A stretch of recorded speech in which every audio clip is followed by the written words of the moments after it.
నమస్కారం సామాన్యుడు న్యూస్ కి స్వాగతం. ఈనాటి వార్తా విశేషాలు. ఏపీలో మాజీ సీఎం జగన్ 5 ఏళ్ల పాలనలో ఇరిగేషన్ శాఖను పూర్తిగా విధ్వంసం చేసి రైతులను గాలికి వదిలేశారని మంత్రి నిమ్మల రామానాయుడు ఆవేదన వ్యక్తం చేశారు. పశ్చిమ గోదావరి జిల్లా పాలకొల్లు మండలంలో మొగల్తులూరు మురుగు డ్రైన్ మట్టి తొలగింపు ప్రక్షాళన పనులను మంత్రి నిమ్మల పరిశీలించారు. జగన్ నిర్లక్ష్యం చేసిన డ్రైన్ల పూడికతీత పనులు, గేట్లు, షట్టర్లు, లాకులు, రోప్ వంటి అత్యవసర పనులను సరిచేస్తున్నట్లు మంత్రి వివరించారు. 5 సంవత్సరాల ఎన్నిసార్లు మేము అధికారులకు గానీ ఆ రోజునట్టు వైఎస్ఆర్సీపీ పార్టీకి మొత్తుకున్నా కూడా మరి ఒక్క రూపాయి పని చేయలేదు. ఒక తట్ట మట్టి కూడా ఎక్కడ కూడా డ్రైన్లో డీసిల్టింగ్ చేసినటువంటి పరిస్థితి లేదు. మళ్ళీ ఈరోజు మనం అధికారంలోకి వచ్చాక ఒక్కొక్క పనులు చక్కబెడతాం. ఈ డ్రైన్ని ఈరోజు మనం క్లియర్ చేస్తున్నటువంటి పరిస్థితి అనే విషయాన్ని కూడా మరి ఈ సందర్భంగా మీ ద్వారా అందరికి కూడా తెలియజేసుకుంటూ మరి లస్కర్లు కూడా గత ప్రభుత్వంలో 10 నెలల నుంచి 12 నెలలు బకాయిలు ఒక్కొక్కరికి కూడా మళ్ళీ ఈ నిధుల్లో మళ్ళీ వాళ్ళకు కూడా 50 లక్షల రూపాయలు మళ్ళీ మరి ఎవరైతే లస్కర్లు పనిచేస్తున్నారో వాళ్ళకు కూడా ఆ బకాయిలు కూడా క్లియర్ చేయమని చెప్పేసి ఇరిగేషన్ శాఖ కూడా చేస్తున్నటువంటి పరిస్థితి. మస్తాన్ సాయి కేసు వ్యవహారంలో గవర్నర్ జస్టిస్ అబ్దుల్ నజీర్ కు లావణ్య న్యాయవాది లేఖ రాశారు. గుంటూరు మస్తాన్ దర్గా ధర్మకర్తగా వ్యవహరిస్తున్న మస్తాన్ సాయి కుటుంబాన్ని తొలగించారని ఈ లేఖలో కోరారు. మస్తాన్ సాయి నేరాల వల్ల దర్గా పవిత్రతకు భంగం వాటిల్లుతోందని అందులో పేర్కొన్నారు. సిఎస్, గుంటూరు కలెక్టర్, మైనార్టీ సంక్షేమ కార్యదర్శికి కూడా లేఖలు రాశారు. పల్నాడు జిల్లాలో రోడ్డు ప్రమాదం జరిగింది. రాజుపల్లి మండలం నెమలిపురి వద్ద కారును లారీ ఢీకొట్టింది. ఈ ప్రమాదంలో 3 మృతి చెందారు. మృతులను ప్రకాశం జిల్లాకు చెందిన తల్లి కుమారులు షేక్ నజీమా, నూరుల్లా, హబీబుల్లాగా గుర్తించారు. వీరు హైదరాబాద్ నుంచి కారులో స్వగ్రామానికి వెళ్తుండగా ప్రమాదం చోటు చేసుకుంది. లారీ డ్రైవర్ నిర్లక్ష్యం వల్లే ప్రమాదం జరిగినట్లు పోలీసులు ప్రాథమికంగా నిర్ధారించారు. ఈ ఘటనపై కేసు నమోదు చేసి విచారణ చేపట్టారు.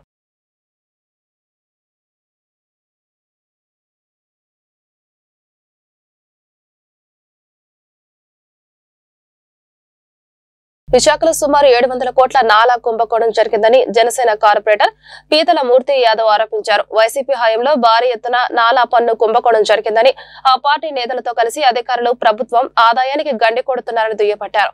ఒక విశాఖలోని 700 కోట్ల బకాయిలు ఉంటే రాష్ట్ర వ్యాప్తంగా ఎంత ఉంటాయి అనేది ప్రభుత్వం ఆలోచన చేయాలన్నారు. దీనిపై సీనియర్ ఐఏఎస్ అధికారితో పూర్తి స్థాయి విచారణ చేపట్టాలని కోరారు. ఈ అంశంపై CM Chandrababu deputy CM Pawan Kalyan కు లేఖ రాయనున్నట్లు చెప్పారు.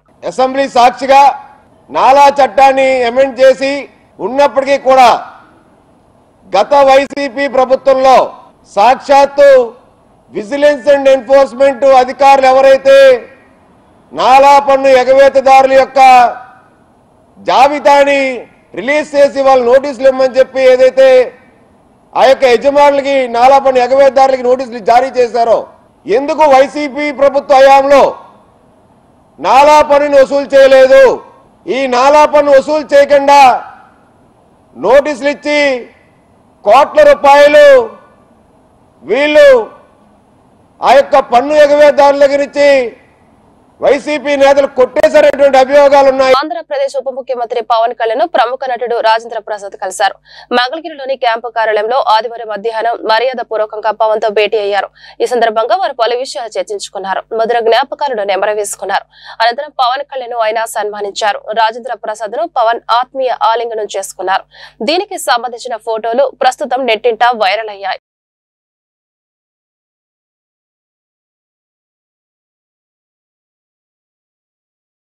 దక్షిణాది రాష్ట్రంలో ఏపీ తీవ్ర ఆర్థిక సంక్షోభంలో ఉందని ప్రముఖ ఆర్థిక నిపుణులు డాక్టర్ పివి రమేష్ తెలిపారు.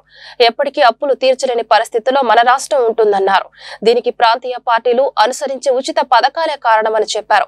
గుంటూరు రామన్నపేటలో జనచైతన్య వేదిక కార్యాలయంలో ఆంధ్రాలో ఆర్థిక సంక్షోభాన్ని అధిగమించడం ఎలా అనే అంశంపై జరిగిన సదస్సులో ప్రధాన వక్తగా ఆయన పాల్గొన్నారు. అనంతరం రమేష్ మీడియాతో మాట్లాడుతూ భవిష్యత్తు సవాళ్లు ఎదుర్కొనే స్థితిలో ఏపీ లేదన్నారు. అలాగే సాంస్కృతిక సంక్షోభం కూడా బాగా కనిపిస్తుందన్నారు.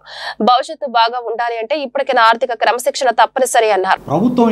ప్రభుత్వం అనేది ప్రభుత్వ ఆర్థిక వ్యవస్థ ప్రజల ఆర్థిక వ్యవస్థ. ప్రజల నుంచి వచ్చే ట్యాక్సెస్, నాన్ ట్యాక్స్ రెవెన్యూస్ ద్వారా ఏదైతే రాబడి వస్తుందో ఆ రాబడిని ప్రజల మంచి కోసం ఖర్చు పెట్టే వినియోగించుకునే వ్యవస్థ ఆర్థిక వ్యవస్థ.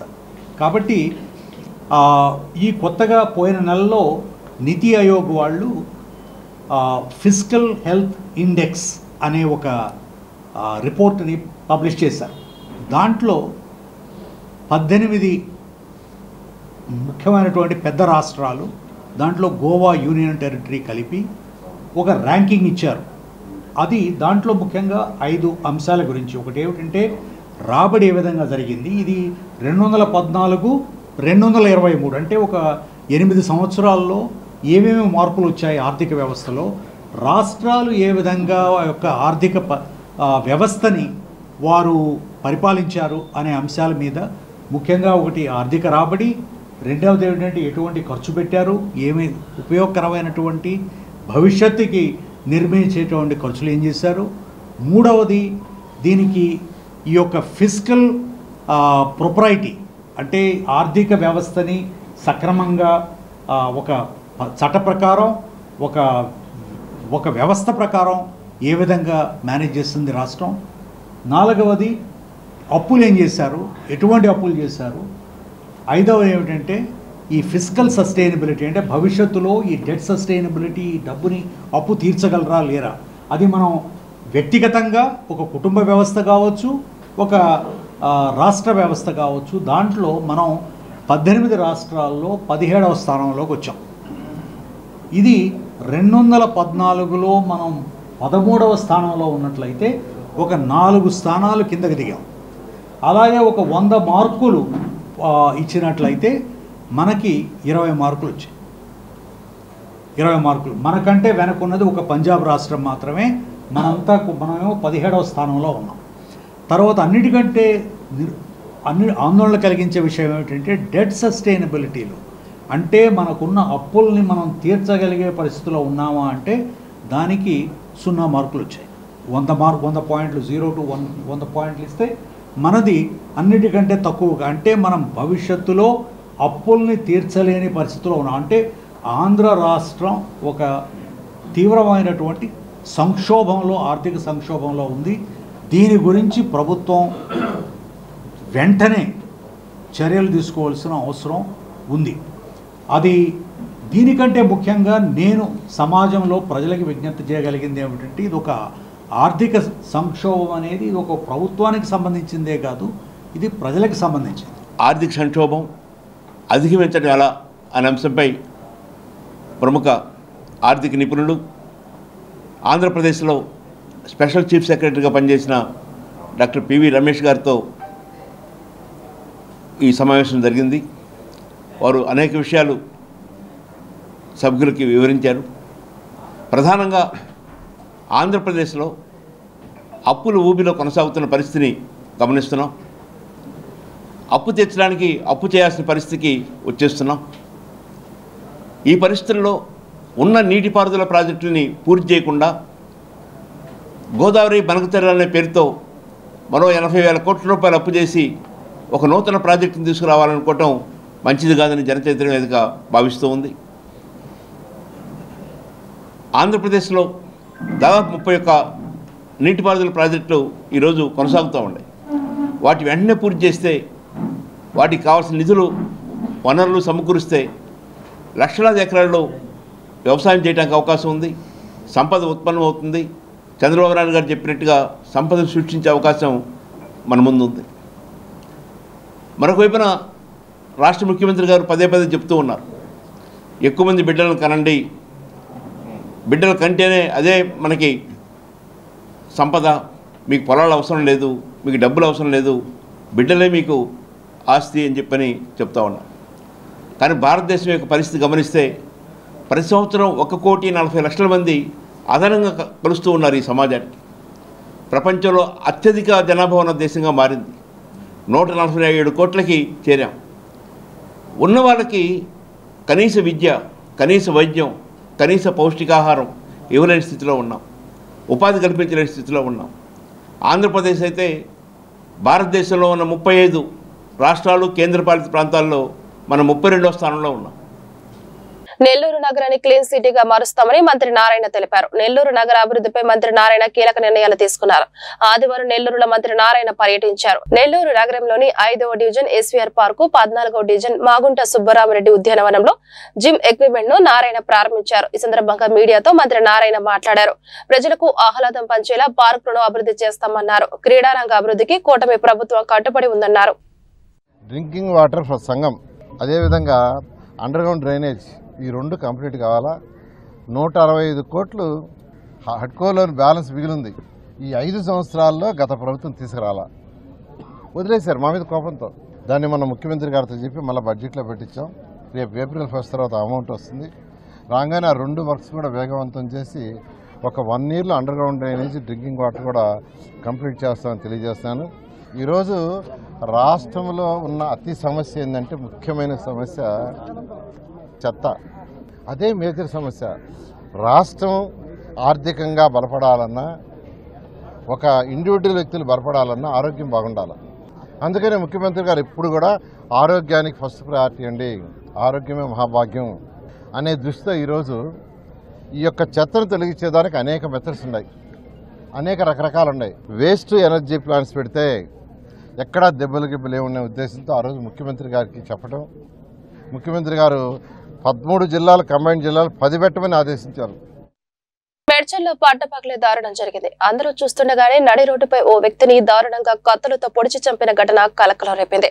ఉమేష్ అనే యువకుడిని ఆదివారం సాయంత్రం గుర్తు తెలియని ఇద్దరు కత్తులతో పొడిచి దారుణంగా హతమార్చారు. ఈ ఘటనలో తీవ్రంగా గాయపడిన ఉమేష్ అక్కడికక్కడే మృతి చెందాడు. మేడ్చల్ పోలీసులు కేసు నమోదు చేసి దర్యాప్తు చేస్తున్నారు. ఘటనా స్థలిలో హత్యకు గురైన వ్యక్తి కుటుంబ సభ్యుల రోదనలు మిన్నంటాయి.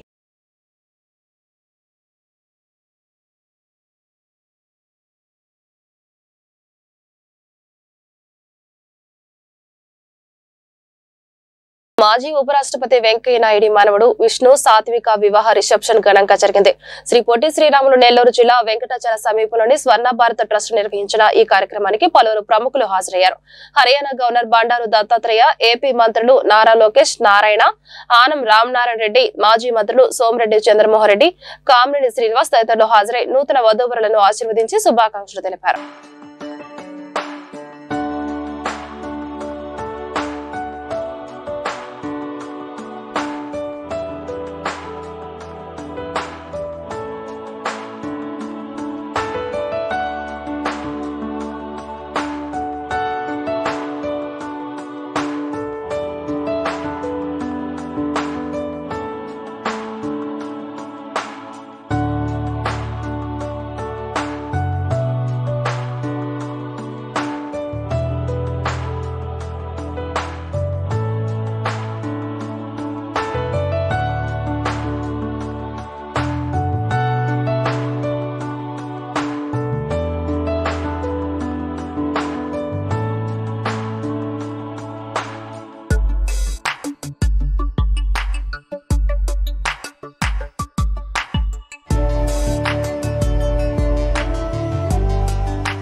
ఆంధ్రప్రదేశ్ లో రాజ్యాంగ విచ్ఛిన్నం జరుగుతోందని, ప్రభుత్వమే రాజ్య హింసకు పాల్పడుతుందని వైఎస్ఆర్సీపీ జనరల్ సెక్రటరీ పొన్నవోలు సుధాకర్ రెడ్డి విమర్శించారు. ఈ మేరకు హైదరాబాద్ సోమాజిగూడ ప్రెస్ క్లబ్ లో పొన్నవోలు శనివారం మీడియాతో మాట్లాడారు. ఆంధ్రప్రదేశ్ ను రావణ కష్టంలో ప్రభుత్వం మారుస్తోంది. వైఎస్ఆర్సీపీ సానుభూతి పరుల ఆస్తులను ధ్వంసం, ప్రజలపై దాడులు చేస్తే నో పోలీస్ అన్నట్లుగా ఉంది. మార్చర్లలో దాడులు చేస్తే ఊళ్లు ఖాళీ చేసిపోతున్నారు, వాళ్ళ ఆస్తులు స్వాధీనం చేసుకుంటున్నారు. పోలీసులే మేమేం చేయలేమంటున్నారు. మీడియా ముసుగులో మాఫియాల్లా తయారవుతున్నారు. ఏపీలో 7 నెలలుగా ప్రాథమిక హక్కులు ఎక్కడ పోయాయి? Andhra Pradesh law and order break down కాదు, ప్రభుత్వమే దాడులు చేస్తుంది. Sharada chits and scams west బెంగాల్లో జరిగింది, మీకు అందరికీ తెలిసినటువంటి పరిస్థితి. అది చాలా చాలా చిన్న అమౌంట్. చట్టం తన పని తను చేసుకోపోయి శారదా స్కామ్లో అందరు జైలుకి పోయినారా లేదా? దానికి పదంతలో జరిగినటువంటి ఈ మార్గదర్శి ఫైనాన్షియల్ స్కామ్, ఇది తప్పు, ఇది అక్రమం అని చెప్పే ధైర్యం ఎంతమందికి ఉంది రాష్ట్రంలో? చెప్తే ముప్పేట దాడి. ఒకటి, అధికార పక్షం నుంచి దాడి, ప్రభుత్వం నుంచి దాడి. 2, మీ మాఫియా మీడియా నుంచి దాడి. 2006 నాటికి 2610 కోట్లు, 2.75 లక్షల మంది డిపాజిటర్స్. సెక్షన్ 45S, ఇది క్లారిటీ కావాల్సి వస్తుంది. ఇది HUF ఫ్యామిలీ, హిందూ అవిభక్త కుటుంబం. ఈ ఆర్గనైజేషన్ HUF, ఎక్సెప్ట్ బ్యాంక్స్, బ్యాంకులకు మాత్రమే డిపాజిట్లు సేకరించే హక్కు అధికారం ఉన్నది. ఇది 1984లోనే రిజర్వ్ బ్యాంక్ తెచ్చిన చట్టం. మళ్ళా 2007లో మరలా చెప్పింది 45S పెట్టి ఒక బ్యాంక్స్ మాత్రమే డిపాజిట్లు సేకరించేదవచ్చు, తర్వాత ఇంకెవ్వరూ సేకరించడానికి లేదు అని. అట్లా సేకరిస్తే 45S కింద వారు శిక్షార్హులు, తప్పు 53 and 58 ప్రకారం వాళ్ళు శిక్షార్హులు అని రిజర్వ్ బ్యాంక్ చట్టం. ఒక్కరైనా ఏ వ్యవస్థ అయినా 1000 కోట్లు చట్ట వ్యతిరేకంగా డిపాజిట్లు సేకరిస్తే అడిగే నాదుడు ఉండాడా? శారదా స్కామ్ మీకు చిట్ ఫండ్స్ అండ్ అది కూడా శారదా చిట్ ఫండ్స్ మీకు ఐడియా ఉంటుందో లేదు, ఫైనాన్షియల్స్ వారు కూడా చాలా తక్కువ అమౌంట్ సేకరిస్తే చట్టం తన చాలా కఠినంగా వ్యవహరించింది. Sahara scam, Subrata Roy is also very big man, వారు కూడా వారు తప్పుకు శిక్ష అనుభవించారు. కానీ ఏకైక వ్యక్తి దేశంలో. ఈ వార్తలు ఇంతటితో సమాప్తం. నమస్కారం.